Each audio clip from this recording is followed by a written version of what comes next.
तो फिर वो भैया 10 बार ऐसा नुकसान हो गया। फाइनली बात ये हो रही है कि 10-10 बार नुकसान करने वाला 60 साल की उम्र तक उसने इतनी फाइट दी, इधर उसकी फैमिली को इतने सारे इश्यू, बच्चे बड़े हो गए लेकिन कोई फ्यूचर नहीं, कोई प्रगति नहीं।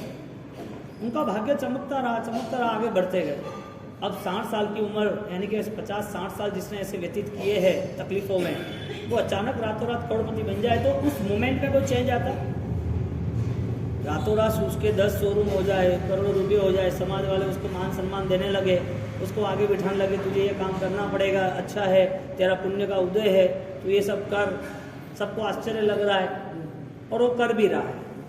वो आदमी या कोई भी व्यक्ति 50 साल तक यदि ठोकरें खाता है, कुछ नहीं मिलता है, गाली गलौज देते, अपमान सहन करता है और उसको 65 साल की उम्र में धीरे धीरे आगे बढ़ता गया, बच्चे ने कोई खेल करते गए और करोड़ों रुपये बन गए उनके जीवन में, तो उनमें कोई बदलाव है कि नहीं है? एक चीज नहीं मिली है और एक चीज मिली है, उस दोनों में विचारों में, रहन सहन में फर्क आ जाता है। ज्ञानी भगवान कहते हैं अनंत काल तक हमें चारित्र के भाव स्पर्शे ही नहीं, सम्यक दर्शन के भाव स्पर्शे नहीं, चारित्र की बात बाद में आती है। हमें वो सम्यक दर्शन की भूमिका हमारी तैयार ना हुई और वो भूमिका तैयार न होने के नाते हमारी संस्कार यात्रा जो थी वही है, सिर्फ हमारा देह परिवर्तित हुआ। पूर्व के भाव में हमारी आत्मा वही थी, हमने जो कुछ विचार किए थे, जो व्यवहार किए थे, उसके संस्कार जो है वो यहाँ रहे हुए हैं। वो संस्कार को लेके यदि हम देखने जाए तो ऐसा कोई समय नहीं आया, अनंत काल में ऐसा कोई समय नहीं आया कि जिसमें हमें कोई सम्यक स्पर्श ना हुई। सम्यक यानी जो सच है, जो सत्य है, उस सत्य के सहारे हमें ऑलरेडी कुछ न कुछ महसूस हो रहा है। सत्य ये है कि शाश्वत जो मेरा आत्मा है, जो मुझे परम शांति का अनुभव करा रहा है, जो मेरा स्वरूप है, वहाँ मुझे पहुँचना है। उसकी स्पर्शना का प्रारंभ सम्यक दर्शन से होता है। और सम्यक दर्शन वासित जितने भी आराधना होती है वो आराधना कठिन नहीं, यानी कि कठिन नहीं होती है और छूट भी नहीं सकती है। और सम्यक आराधना क्यों इतनी पसंद है, सम्यक आराधना में क्यों जुड़ रहा है? क्योंकि वो सम्यक आराधना करके उसे अनंत काल के बहुत सारे कर्मों से मुक्त होना है, बहुत सारे भावों से मुक्त होना है। कर्मों से तो क्या है, मुक्त आप चाहो या ना चाहो तो रुटेंगे। आपने सोचा कि मुझे ये कर्म, दुख का कर्म चला जाना चाहिए, तो रूल्स नहीं है कि आगे नहीं आएगा। बुखार चला गया, एक्सीडेंट हुआ था, पैर कट गया, वो चला गया, तो ऐसा नहीं होगा कि दूसरी बार पैर नहीं कटेगा, ऐसा नहीं होगा कि वापस बुखार नहीं आएगा, ऐसा नहीं होगा कि वापस पैसे का नुकसान नहीं होगा, ऐसा नहीं होगा कि कोई रिलेशन में प्रॉब्लम्स होगी, ऐसा नहीं होगा कि फिजिकल परेशान होंगे। इस भाव में नहीं होंगे, अगले भाव में तो होंगे ना। कहने का मतलब कि कर्म जो है वो आप आज चेंज करना चाहते हो, वो चेंज हो भी जाए तो फाइनली परमानेंट सॉल्यूशन नहीं है। कर्म का परमानेंट सॉल्यूशन नहीं है, नेचर का परमानेंट सॉल्यूशन है। हम जो नोटिस कर रहे हैं क्रिया के नाम से, वो क्रिया के नाम से यदि हमने कोई समझ लिया कि सुख मिलेगा, क्रिया के नाम से हमने मान लिया कि हम धर्म कर रहे हैं, क्रिया के नाम से हमने सोच लिया कि अब हमारा सही रास्ता है, तो ये हमारी गलती है। क्योंकि क्रिया से कर्म ही परिवर्तन होते हैं, भाव परिवर्तन नहीं होते। भाव परिवर्तन किसे कहते हैं? जिस भावों में अनंत काल चले गए वो भाव को अभी लाने की हमारी इच्छा नहीं है, हम नहीं लाएंगे।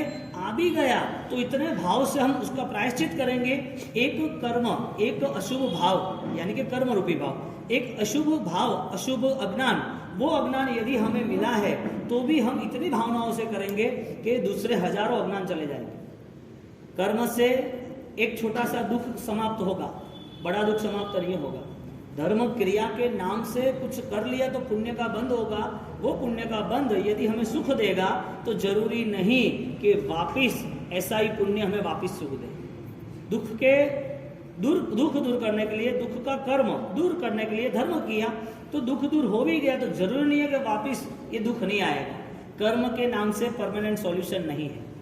लेकिन हजारों भाव के जो कर्म हमने बांधे हैं हमारे जीव ने, अन्य गतियों में जाके, अन्य गतियों में रह के, अन्य हिंसा के भावों में रह के हमने इतने सारे कर्म बंधन किए हैं, तो वो कर्म बंधन परिवर्तित करना है तो 1 भाव, 2 भाव, 10 भाव, 1000 भाव, हजारों भाव तक जो हिंसा की, इसके लिए हजारों भाव वापिस निकालने पड़ेंगे। यदि बुद्धि में ये रहा कि मुझे कर्म बदलना है, तो बुद्धि में यदि ये रहा कि मुझे ऑलरेडी दुख बदलना है, तो क्योंकि हमारी सोच एक ही रहती है कि धर्म करने से सुख मिलना चाहिए।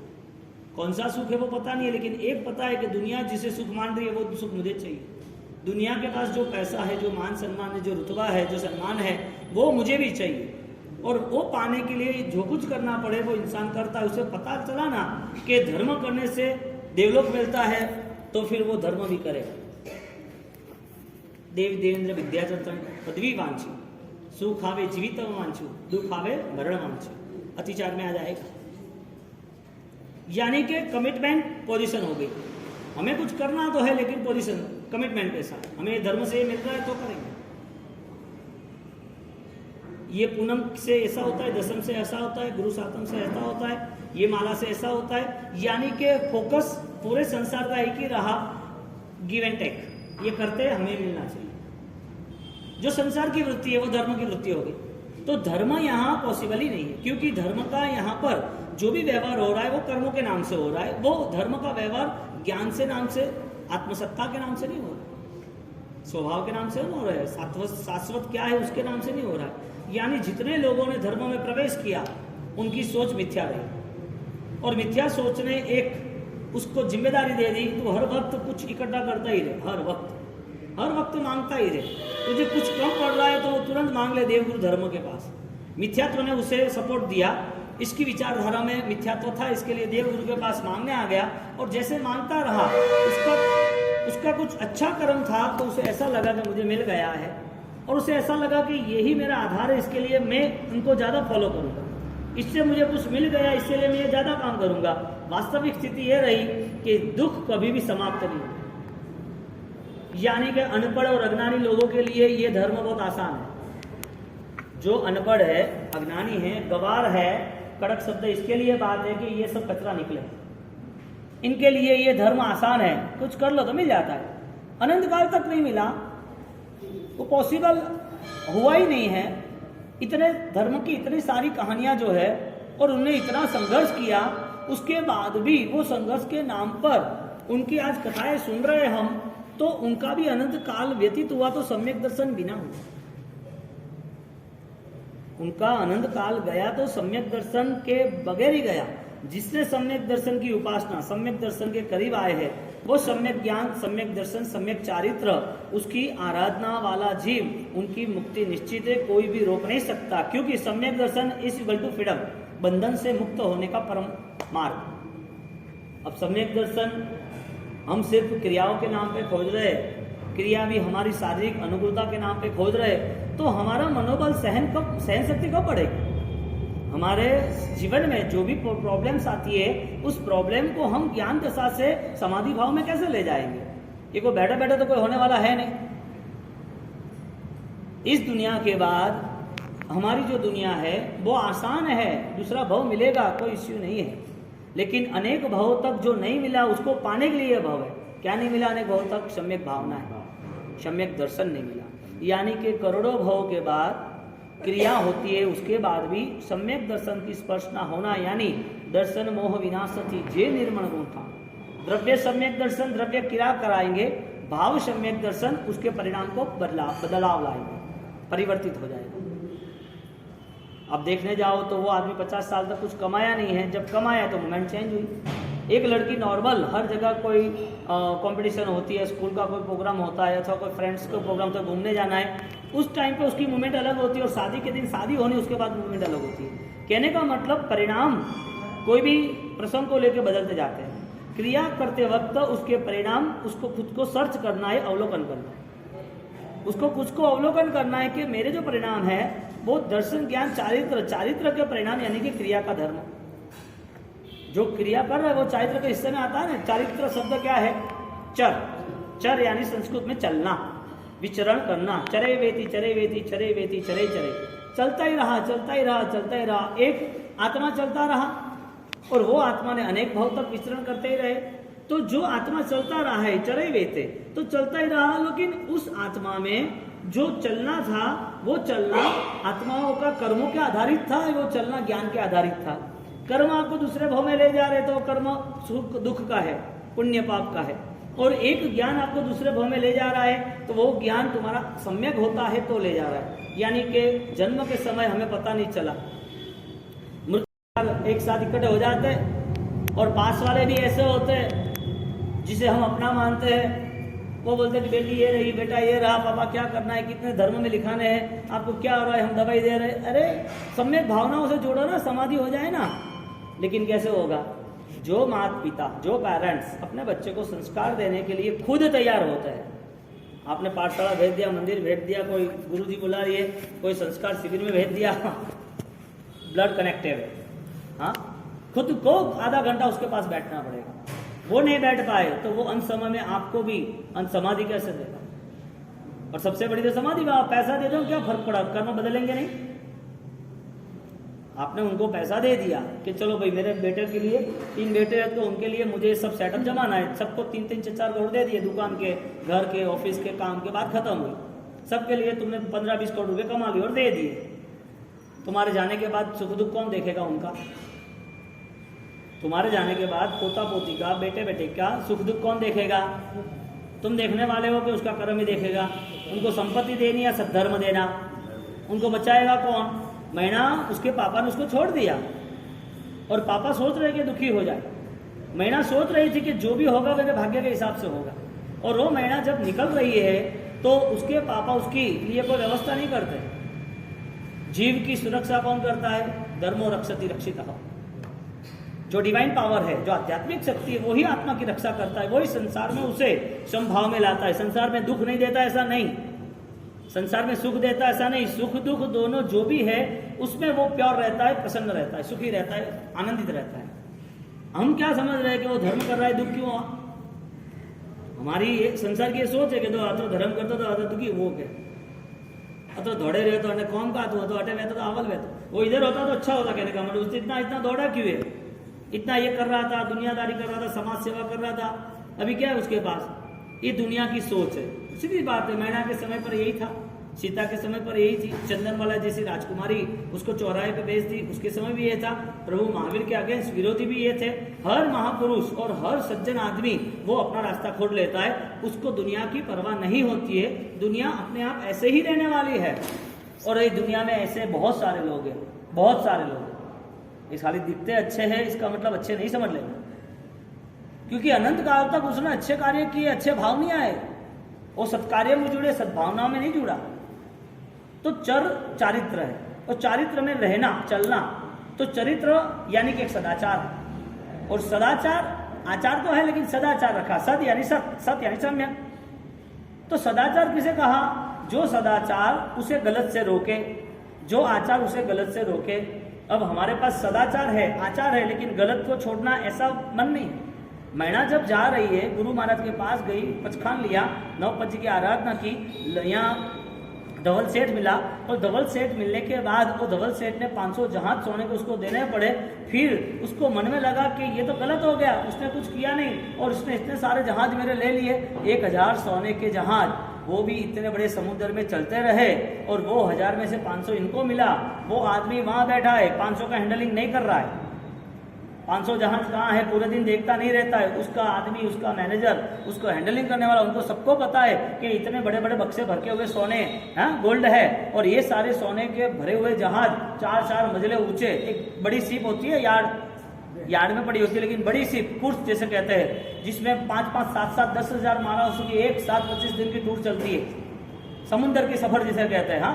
तो वो पूरे समुद्र में एक ही आदमी अपने 500 जहाज वो अकेला चलाता है, वो सोता रहता है, उसकी रक्षा कौन करता है? उसका पुण्य। उसकी रक्षा कौन करता है? 500 जहाज कोई भी आदमी लेकर चल जाता ना, कोई तूफान आता चला जाता ना, जल में यानी कि जमीन में अंदर चला जाता, डूब जाता, लेकिन उसका पुण्य जब तक है तब तक कुदरत को साथ देना ही। यानी कि जिसका भाग्य बलवान है उसे बहुत कुछ सोचने की आवश्यकता नहीं है, उसे टेंशन लेने की जरूरत नहीं है। और भाग्य किसका बलवान है? जो सदाचार, सम्यक आराधना में जुड़ता है वो, यानी कि खुद को पता होना चाहिए कि सही गलत का निर्णय में कर सकता हूं।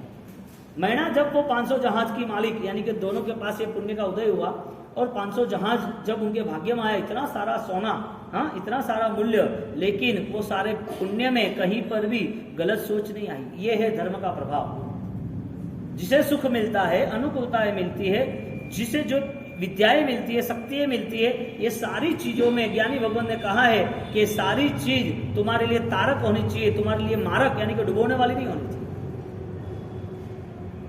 अब पुण्य के उदय में कितना रिएक्शन आता है, मिठाई अच्छी या गलत, स्वीट मिठाई अच्छी या गलत, अच्छी, घेवर अच्छे या गुलाब जामुन अच्छे, गुलाब जामुन अच्छे, सीरा अच्छा, सुखड़ी अच्छी, हाँ, या गुलाब जामुन या रसमलाई अच्छी, क्या अच्छा, दोनों बातें दोनों ही अच्छी। शुगर वाले को क्या अच्छा, क्यों,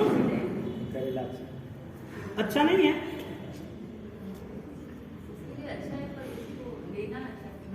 जिसका भाग्य बलवान उसके लिए सब पॉजिटिव।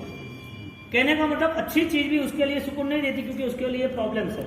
यदि कर्म सही नहीं है तो आपके लिए जीवन में आपको रिवर्स आना ही है, या तो कहीं ना कहीं आपको डुबोना है। यानी कि जो पुण्य है, जो बुद्धि है, जो शक्ति है, वो डुबो रही है कि तार रही है। पुण्य ही से जो शक्ति मिली है, कहने का मतलब किसी का रिएक्शन नहीं आना चाहिए, चाहे कोई चीज हो, कोई व्यक्ति हो, कोई वस्तु हो, कोई घटना हो या कोई विचार, रिएक्शन नहीं आना चाहिए। और जो रिएक्शन आ रहा है वो समझ लेना वो अज्ञान का आधार है। अब शुगर वाले को मिठाई खाना ही है तो खाने दो, क्या फर्क पड़ा। धर्म इतना महान है, धर्म इतना बढ़िया है, और ये धर्म करने वाला व्यक्ति वो निश्चित रूप से वो अपने आराधना को लेके वो शाश्वत स्थान को यानी कि कर्म निजा को कर सकता है। अब महिला के जीवन में इतने सारे सुख सामने आते हैं, फिर भी उनकी ज्ञान धारा और बलवान बनती है, क्योंकि एग्जाम एनुअल होती है ना तभी अलर्ट रहना होता है, बाकी नॉर्मल एग्जाम में तो वो अलर्ट नहीं रहते। जो घटनाएं आती है ना सामने, तब हमको अलर्ट रहना है, तब हमारी ज्ञान चेतना जो है, हमारी चैतन्य जो वृत्ति है, हमारी जो स्वस्वरूप की आराधना है, तब हमें सोचना है कि क्या इसके प्रति मुझे दुर्भाव करने से उनका नुकसान होगा कि मेरा नुकसान होगा। अनंत काल में चारित्र की क्रिया, पचखान, अनुष्ठान, धर्म, ईश्वर, दया, तप, त्याग सब कुछ था, वो मिथ्यात्व के साथ जुड़ा हुआ था। वो अनंत काल चला गया, लेकिन अनंत काल में वो भाव नहीं आए। और आज ये वो भाव लाने के लिए, भव्य दशा को पाने के लिए है, तो वो भाव को लेके आज मुझे अलर्ट रहना चाहिए, मुझे सजाग रहना चाहिए कि क्या मेरी सम्यक आराधना है कि नहीं है। ये कौन तय करेगा? आंतरिक ज्ञान यानी कि चरित्र, एक द्रव्य संयम, एक भाव संयम, एक द्रव्य चरित्र, एक भाव चरित्र। इसके लिए चारित्र जीवन को वीरति कहा, देश वीरति, सर्व वीरति। वीरति यानी जो वीरों के हिस्से में वो वीरति। सामान्य जवाब तो होगा ही, सामान्य जवाब तो होगा, जो वीरों के लिए है वो वीरति। पचखंड में रहना तो कम समय के लिए रहना है कि लंबे समय के लिए? अपने आगे बात हुई थी ना कि यदि आप सो जाते हो रात को 10 बजे, सुबह 6 बजे, 8 घंटे तक, आप वीर हो या कमजोर हो? सामयिक नहीं है ना, कि है। वीरति यानी वीरों का साम्राज्य, वीरों का आशीष, या तो वीरों का अनुसरण। सामान्य बात यह है कि वीरम यानी रुकना यानी पापों से रुकना। वीरति, पाप से रुकना यानी पचखान में रहना। पचखान यानी प्रायश्चित शब्द है। मैंने जो पापों का आक्रमण, प्रतिक्रमण, पापों से वापिस आना, अतिक्रमण, पापों से पीछे आना।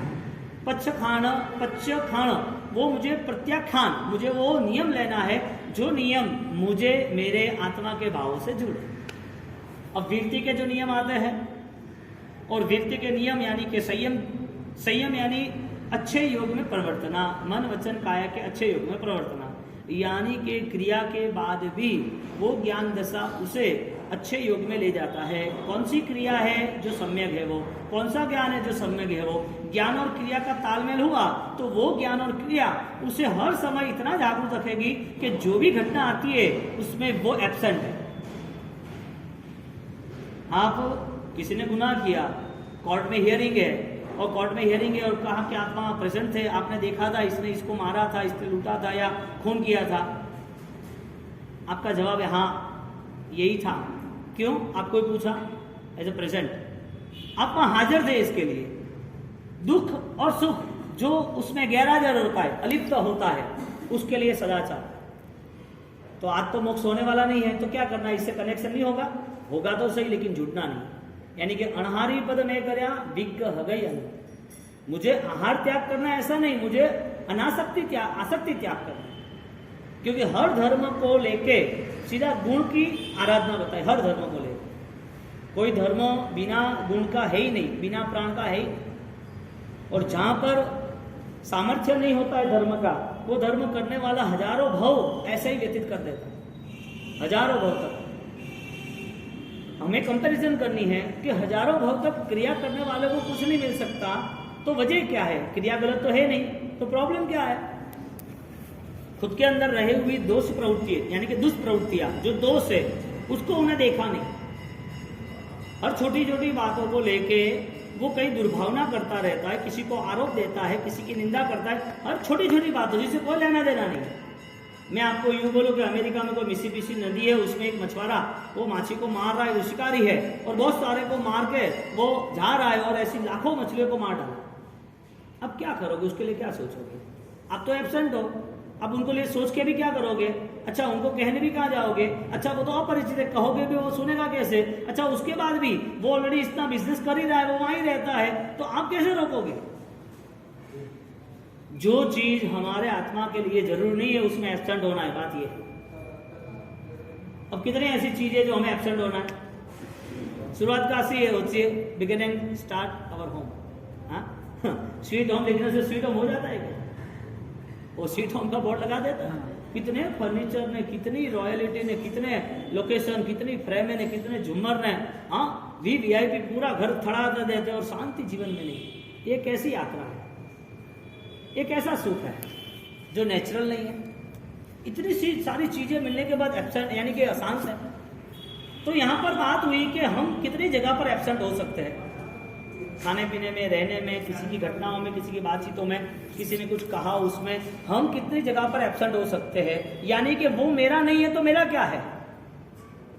ये अवस्था मेरी नहीं है, इसमें मुझे जुड़ना नहीं है, यहाँ से मैं निकल जाने वाला, मैं छोड़ देने वाला हूँ, तो ये मेरा नहीं है तो मेरा क्या है? आप 45 दिन भी उद्यान में बैठते हो, समझो आप संकेश्वर चले गए उद्यान में या पालिताना चले गए हैदराबाद से, हाँ अब उद्यान में आप चले गए और उद्यान में आपकी आराधना अच्छी चल रही है और स्पष्ट बोल दिया कि भाई थोड़ा बहुत कोरोना का इश्यू लग रहा है, ये चीज किसी को आना नहीं है, सब बढ़िया है, सब अच्छा है।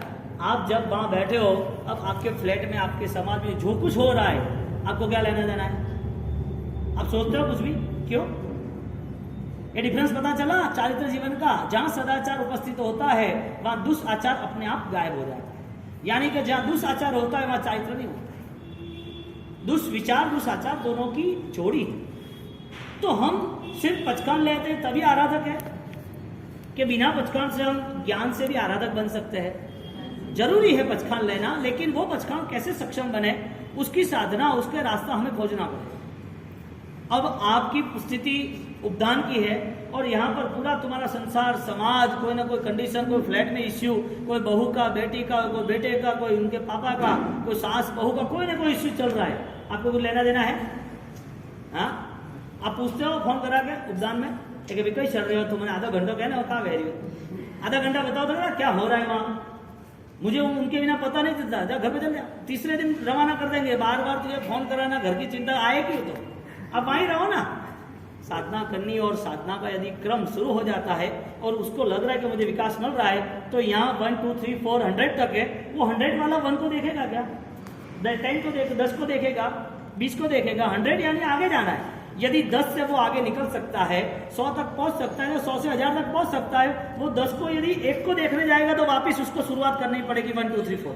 यदि कोई दोष, यदि कोई दुष्परिणाम यदि वापिस आते हैं, तो जो भाव अभी प्राप्त किए हैं ना, वो सारी भावनाओं में वापिस 0 से शुरू करना।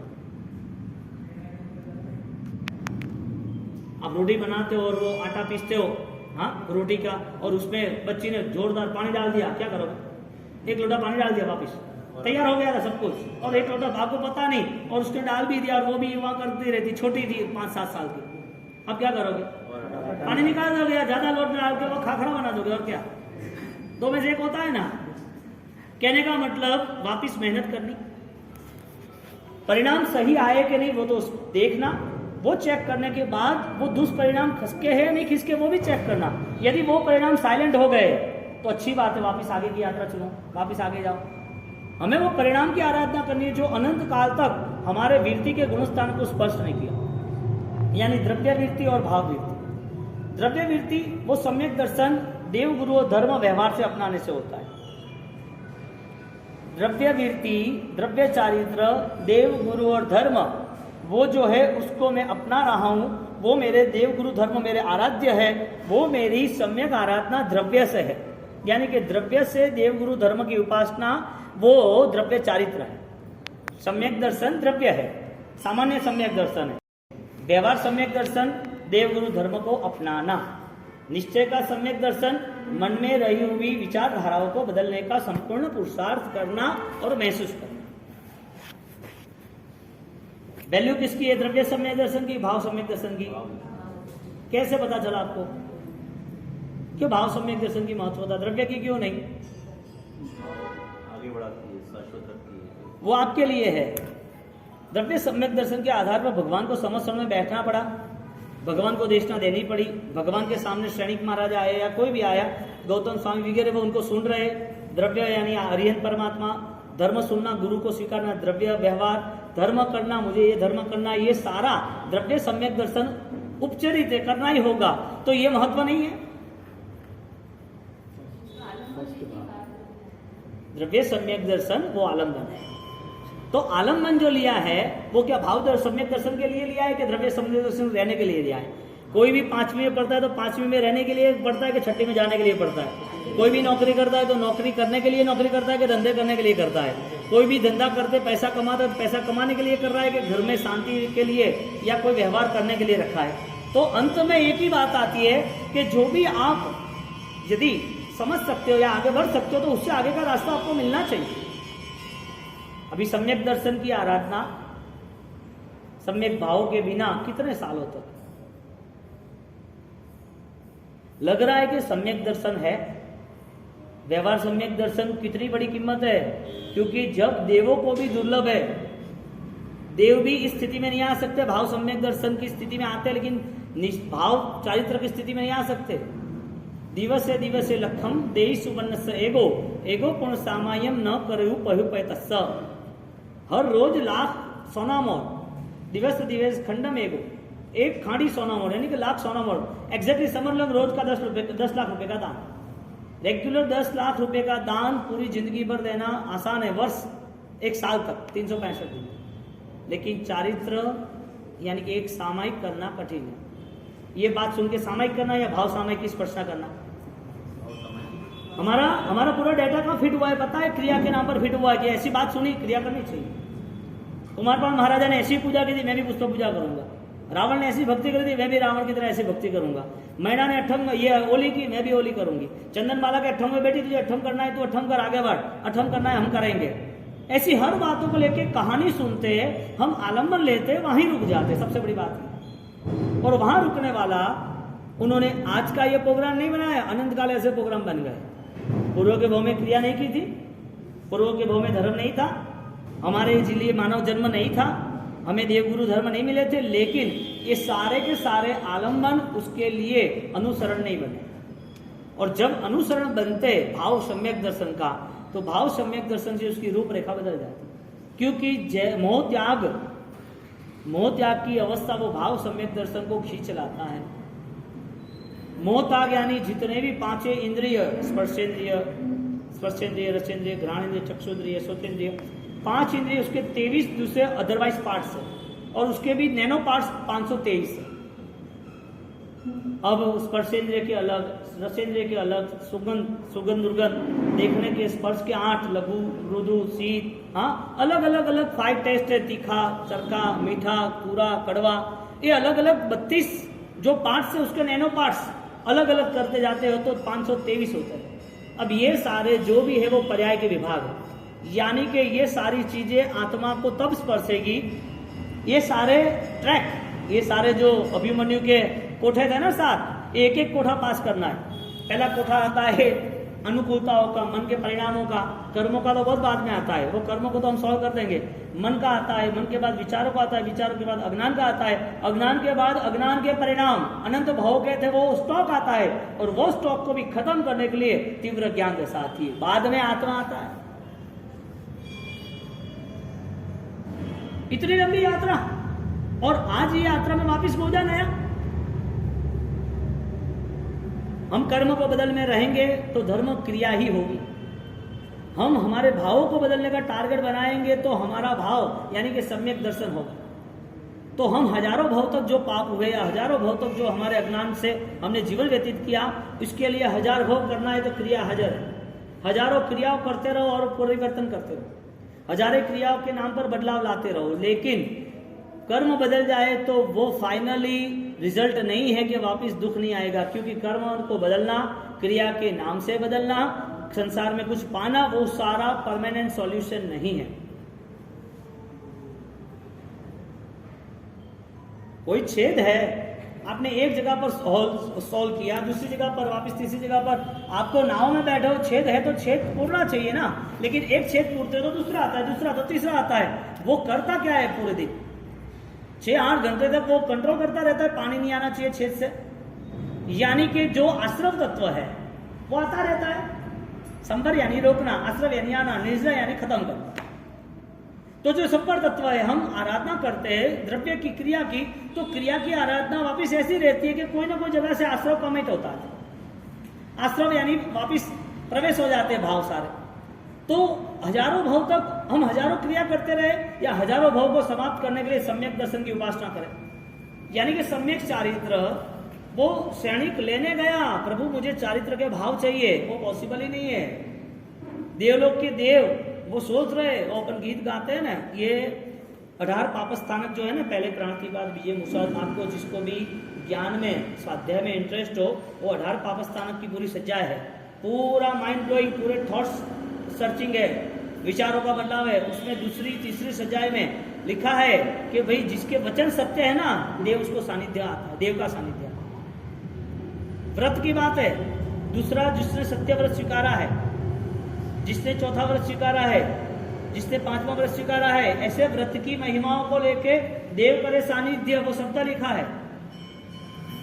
देव ना होय भेटना, सुर होय भेटना, कौन सा शब्द लिखा है? सुर होय भेटना। सुर यानी देवलोक, देवलोक का जो देवता की रुद्धि समृद्धि है उसके लिए वो आसान हो जाता है। व्यंतर सूर उपद्रव नहीं होते हैं खाली ये व्रत के परिणाम से। अब क्या तकलीफ है, कहां कहां भटकना है हमें? वो अच्छा कर देगा, वो कुछ दे देगा। अरे तुम्हारे अंदर ही अनंत शक्ति पड़ी है, ये दौड़ने की आवश्यकता कहाँ है? कितना इतना अज्ञान लेके बैठे तो हर बार रिक्वेस्ट करते हैं हमें अनंत अनंत अरिहंत मिले, नमो अरिहंताण। अनंत अनंत सिद्धात्मा, सिद्धाचल गिरिराज के अलावा भी जो सिद्धात्मा मोक्ष में बैठे, ऐसी दिव्य आत्माओं को हम वंदना नमस्कार करते, कितने प्रचुर पाप समाप्त हो जाते। हमारे पास ये क्वालिटी नहीं आती है, हमारे पास क्रिया की क्वालिटी के कारण हम ज्ञान करीब ना आए।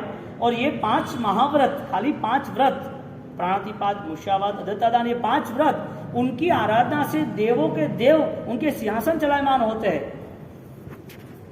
सम्यक दर्शन की आराधना के बाद वीरति की आराधना, सिर्फ सावक जीवन की, उस सावक जीवन की वीरति की आराधना, उसके जो परिणाम है वो परिणाम इतने स्ट्रांगली है कि हजारों किलोमीटर जो देवों के सिंहासन होते हैं वो चलायमान हो जाते हैं। ये है वीरति,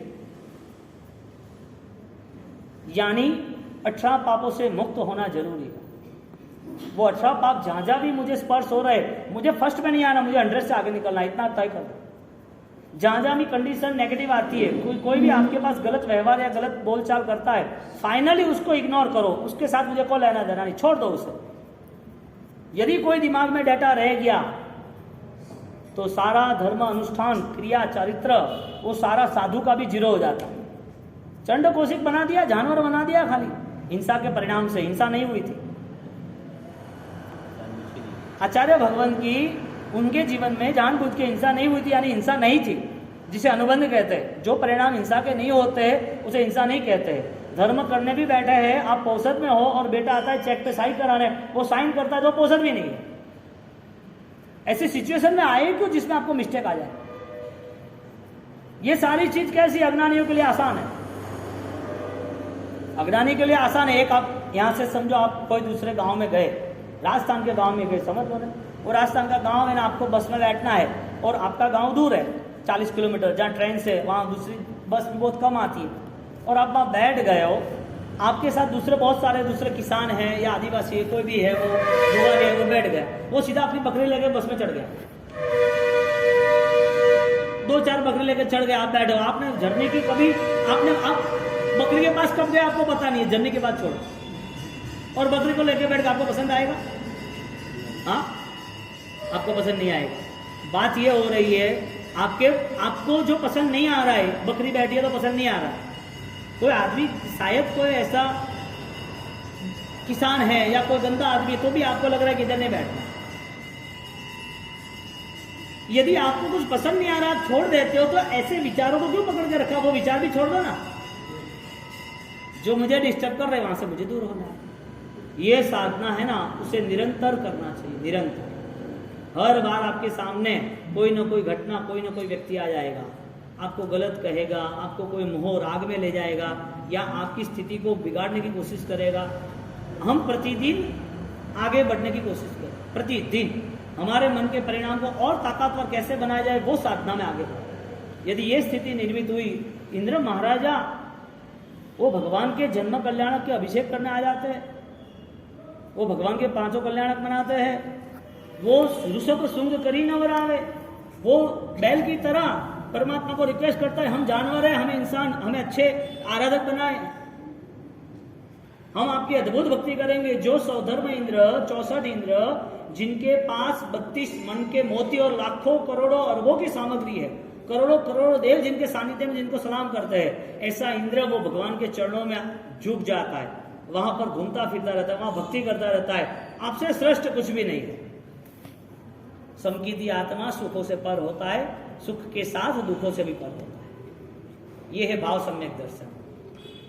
अब द्रव्य सम्यक दर्शन सिर्फ क्रिया के नाम पे है, भाव सम्यक दर्शन आराधना और गुणों के नाम से है। तो जहां जहां भाव सम्यक दर्शन की स्पष्टता होती है, वह समझ लेना परमात्मा के आशीर्वाद मिलते हैं। मूर्ति के नहीं, हम प्रभु के आशीर्वाद। और प्रभु के आशीर्वाद मैना को ऐसे मिले, अपने आप कुदरत ने सब कुछ सेट कर दिया, अपने आप। सहज मिला सो दूध बराबर, मांग लिया सो पानी, खींच लिया सो लहू बराबर, ये कबीर की बात। आप कुछ मांग रहे हो तो पानी के बराबर है, आपको कुछ नहीं चाहिए, अपने आप ही ऑटो सिस्टम, तो दूध के बराबर है। क्वालिटी बेस्ट कौन सी? मांगना कहाँ है? भगवान से इतनी प्रार्थना करनी, भव नित्य अवगणो सारे इठ्ठल सिद्धि।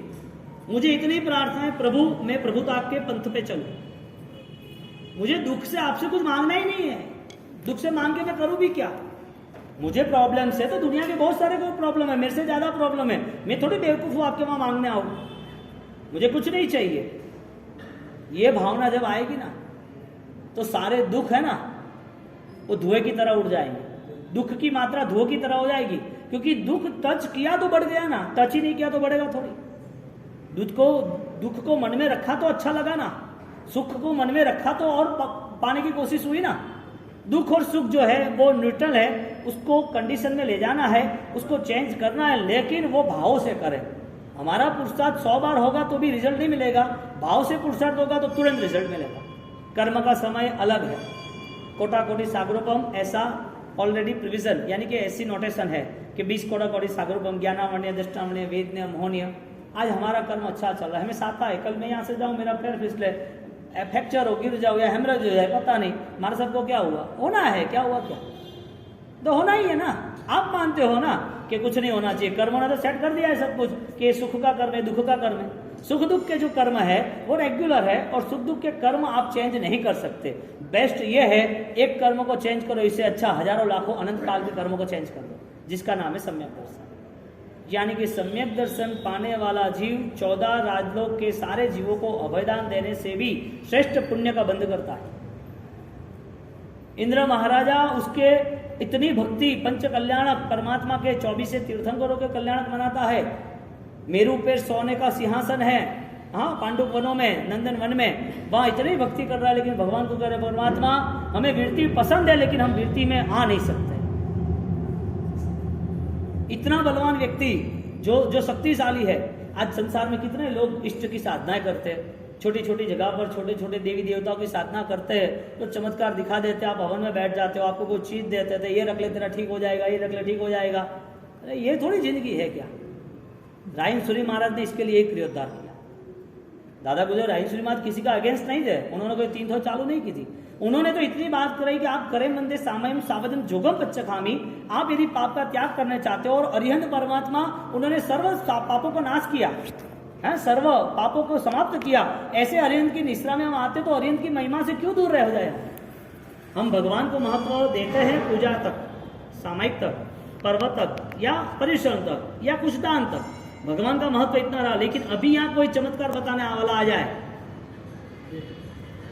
तो हमारी भगवान को न मानना ऐसा नहीं, लेकिन उनके प्रति श्रद्धा ज्यादा हो जाएगी। हर छोटी छोटी बातों में कॉल करना, क्या करेंगे, कैसा करेंगे, मुहूर्त भी देखना बार बार। जिसने अच्छे अच्छे मुहूर्त दिए होंगे मार्च में, है वैशाख शुद्ध तीज के, दुकान खोलने के, ऑफिस खोलने के, दुकान घर पे कुंभ रखने का, सब कोरोना आ गया, क्या किया, मुहूर्त तो हुआ नहीं, हुआ क्या, कहाँ गए मुहूर्त तुम्हारा। देखो समझदार आदमी है ना, उसको इशारा काफी है। ये सारे दलदलों में से बाहर आना जरूरी है, और दुनिया में ये सारा रहने ही वाला है। यहाँ तो क्या है, सब 95% तो अंधों की भीड़ है। चमत्कार को नमस्कार है, पता है सबको, और चमत्कार दिखा नहीं, दौड़ते रहे। भगवान महावीर का शासन 21,000 साल तक चलेगा तो समकीर्ति आत्माओं से चलेगा, ऐसे कोई भेड़ के चाल वालों से नहीं चलेगा। उनको क्या लेना देना, वो तो आज इस चमत्कार में गए, कल वो माता जी में गए, कल वो पीर दरगाह में चले जाएंगे, कल मौलियों के पास चले जाएंगे, और कुछ आगे होगा उसको पता चलेगा कि इसकी बलि चढ़ती और मेरा अच्छा तो उसे मार भी डालेगा, क्या फर्क पड़ा है। अंधश्रद्धा कहाँ तक, अपने बच्चे को मार देता। किससे सुने हैं ना, कई कई गांव में अंधश्रद्धाओं में अपने बच्चे की बलि चढ़ा दी। क्या चाहिए, बलि चलाने की वजह क्या, अंधविश्वास। एक बच्चा मर जाता है, कोई जानवर मर जाता है तो उसे पाप कहते हैं, और हम इतना पाप का बोझा मन में लेके घूमते कि मुझे कुछ नहीं मिला, मुझे कुछ नहीं मिला, मेरा ये अच्छा हो। सब्बब पावक प्रणाश किसे कहेंगे, नवकार का आराधक किसे कहेंगे। महिला के जीवन में सुख आया तो भी नॉर्मल न्यूटन और धवल सेठ ने सोच लिया कि उसे अभी खत्म कैसे करो, वो चालबाजी कर रहा है, और चालबाजी कर रहा है, और चालबाजी में उसने आगे बढ़ते बढ़ते धवल ने सोच लिया कि अब इसको खत्म करना है, तो उसके साथ अच्छे व्यवहार करने लगा। 10-15 दिन अच्छे व्यवहार करने लगा, और ये पूरा जो बड़ा जहाज था, उस जहाज में उसने मलिन गेम यानी कि चीटिंग शुरू कर दी, और वो चीटिंग को करते करते ये पूरा जहाज है, और जहाज में इधर से ये रस्सी बांधी, 4 मंजिले का था, हाँ 50 फुट का, और यहाँ जैसे रस्सी बांधी और आगे एक बड़ा फलक यानी कि पाटिया लगा दिया, इतना बड़ा आगे तक जाए, और उसको समझाया कि देखो ये समुद्र की सफर कितनी बढ़िया है, एकदम शांत वातावरण है, दूर दूर तक कोई आवाज नहीं है, सिर्फ पानी है, हम तो ये लकड़े पे बैठे, बोट पे बैठे, बीचों बीच जाकर बैठो पता चलेगा। ठीक है, वैसा कर लेते। वो वहां गए, आगे चल गए, जो रस्सी थी उसको कमजोर बना दी थी, जैसे उसका बोझा आया वो बैठा, ऐसे वो नीचे गिर गए। धवल खुश हो गया, अच्छा हुआ ये मर गया, सब मेरा, सब कुछ मेरा। जैसे वो गिरा 40 फुट के डिस्टेंस से, जैसे वो गिरते हैं तुरंत मन में नवपत जी की आराधना है, तीजे विजय चक्रम सिद्ध चक्र नाम, हे सिद्ध चक्र आपको होना। ऐसा नहीं कहा कि मुझे क्या हुआ, मुझे क्या हुआ, किसने किया, अब क्या होगा, ऐसा कोई भय नहीं है। और जैसे वहां नीचे गिरते हैं, ऐसे बड़ा मगरमच्छ, हाँ वो तुरंत परेशान हो जाता है, मेरे पे क्या गिरा, उसको ऐसा कि मैं मर जाऊंगा, दौड़ते दौड़ते झंझनाट सीधा किनारे, हाँ जिसकी रक्षा धर्म करता है उसे किसके सहारे जीना है। विमलेश्वर देव तीजे विजय चक्रम सिद्ध चक्रम नमामि। विमलेश्वर देव नवपत जी के आराधक है, यानी कि नवपत जी की आराधना कर रहे, उनकी सेवा करते हैं। आपको विमलेश्वर देव के करीब जाना है तो आपको नवपत जी को और करीब रखना पड़ेगा, और करीब रखना पड़ेगा। और आज ऐसा चला, जो नवपत जी के अत्यंत प्रभावक तत्व है उससे दूर हुए, और जो 11 लाख साल तक जिसकी उपासना हो रही है, जो विमलेश्वर देव जो जागरूक है, उनके जगह पर दूसरी तीसरी चीज बिठा देते हैं। अब क्या करें, ये कौन कहे, किसको कहे। लगता है इसकी आराधना कर जिंदगी चलती। आप देखो एक जगह पर हम सापुर में शिविर थी, पारिवारिक शिविर 1500 लोगों की, सापुर तीर्थ है बम्बई का, आज से 10-12 साल था। तो यही टॉपिक छिड़ा था, तो किसी ने दोपहर का सेशन था क्वेश्चन शंका समाधान का, तो उन्होंने क्वेश्चन किया था कि यहाँ पर ये पीछे क्षेत्रपाल देवता इतने सारे लाल श्रीफल बांधे हुए हैं साहब, तो ये कितना सही है। मैंने बोला आपने आपकी ज़िंदगी में कितना सही सीखा है, बोला वो बताओ। तो कि मैं तो पब्लिक को थोड़ा सेटिस्फेक्शन हो इसके लिए मैं करता हूँ। मैंने बोला आपको बेवकूफ़ बनाया जा रहा है, क्षेत्रपाल के आसपास पास में से वो सांप ला देते और आप उसको नमन करते हो कि क्षेत्रपाल देवा है। वो गाँव में सांप घूमते रहते, अभी आपके घर में आ जाए तो आप तो मारते हो, वहाँ तो देव नहीं सुनते, पास में आप क्या करेंगे। हाँ आशीर्वाद लोगे? लगाने की तो मारेंगे, भगाने की नहीं, मारने वाले हैं सब, कहने का मतलब जनरल बात है, वो मारने वाले नहीं जाना के। अरे खाली आप पालीताना जाते हो, विंटर की है, या वहां जाते हो शिखर जी या गिरनार, ठंड बहुत है और ट्रैफिक बहुत है और परिवार साथ में है, 25 लोग साथ में और कोई भी जगह नहीं है धर्मशाला की, और आपने अनाउंस आपने बोल दिया कि भाई जगह दे देना मुझे, भाई क्या काम है कि जगह चाहिए ही चाहिए, तो 3-4 जगह नहीं मिली और आपको लास्ट में पता चला कि 2 रूम यहाँ खाली है, और आपने उनको बोला कि मुझे जगह दे, तो वॉचमैन बोल रहा है नहीं मिलेगा, मैनेजर बोला नहीं मिलेगा, रहने दो साहब नहीं। अरे तुझे क्या फर्क पड़ा, मैं ट्रस्टी को फोन कर रहा हूँ, ऐसा वैसा, तुम लोग सब ठेकेदार बन गए, सब सारी बातें करके आपने परेशान किया, ले लो जगह लेनी है, जाओ चले जाओ वहां पर।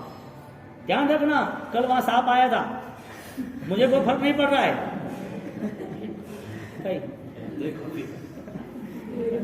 अरे ठंड है, 25 जन साथ में है, परेशान है, तो जाना चाहिए ना।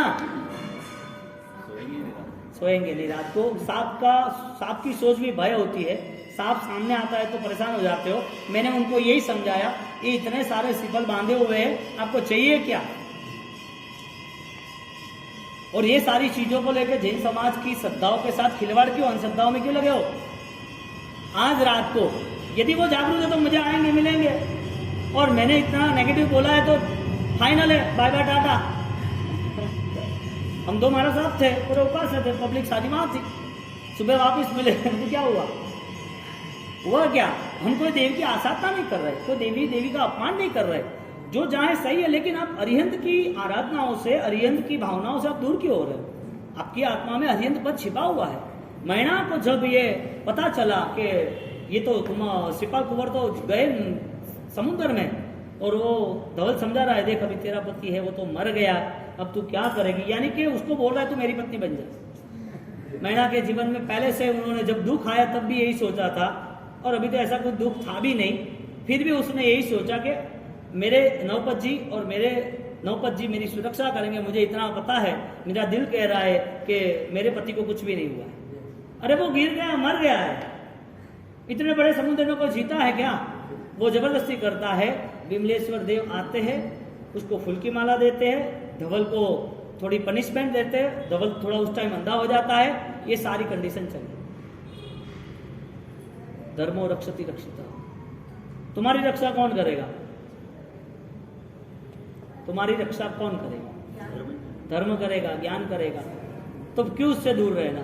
फिर तुम इश्यू लेके आते हो, ये घर में ऐसा हो रहा है, वो ऐसा हो रहा है, वो होना ही अच्छी बात है, भगवान को शुक्रिया मनाओ कि अच्छा है, इस टाइम पर सारे प्रॉब्लम मुझे दे दो तो सॉल्व हो जाए। जानवर के मुंह में प्रॉब्लम आएगा तो क्या करेंगे? वहां कौन नौकर सुनाएगा?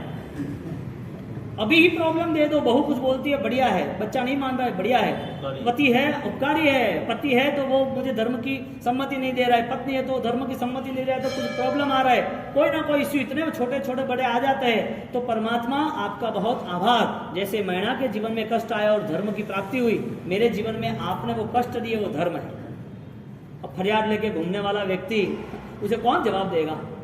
हाँ, कौन जवाब देगा? तो कई बार लोग आते, बाजी ऐसा हो तो नौकर की आराधना करते, नहीं बाबू मैं तो यहाँ कोई चमत्कार नहीं है, कोई दोहरा धागा नहीं है, कोई वीटी नहीं है, कोई यंत्र नहीं है, कुछ भी नहीं है, आप माला गिनो मस्त रहो और कुछ नहीं।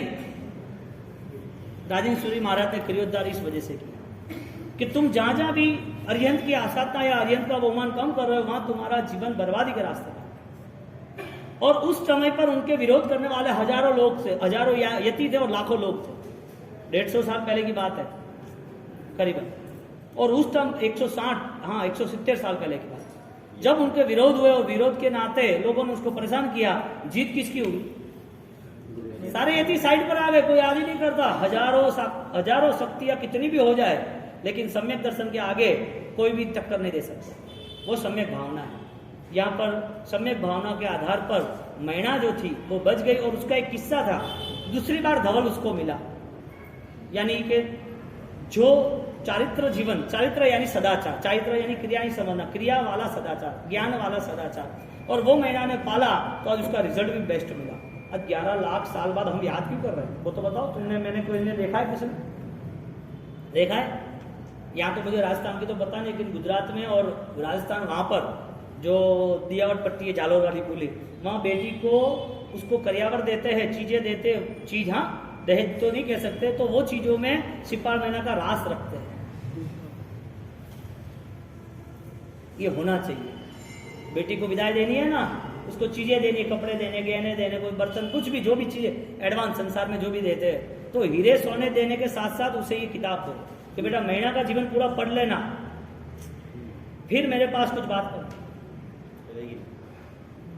ये संस्कार यदि शुरुआत से होते हैं ना तो बेस्ट लाइफ होती है, चुनाव भी बेस्ट होता है। चरित्र जीवन, उसकी उपासना, चारित्र के 70 गुण, 70 गुणों की 70 उपा, 70 खमासना, प्रदक्षिणा, साथिया, कौशक, वो सारी आराधना वो भाव से करना कि जिसके हिसाब से वो परिणाम मुझे मिले। और एक देश वृद्धि का परिणाम देव को नहीं आता है, चारित्र का परिणाम तो उससे कितना श्रेष्ठ होगा, चारित्र का परिणाम कितना श्रेष्ठ होगा। हर कोई परिणाम जो है, ये सारे परिणाम के वो एब्सेंट, सारे परिणाम से वो दूर रहता है।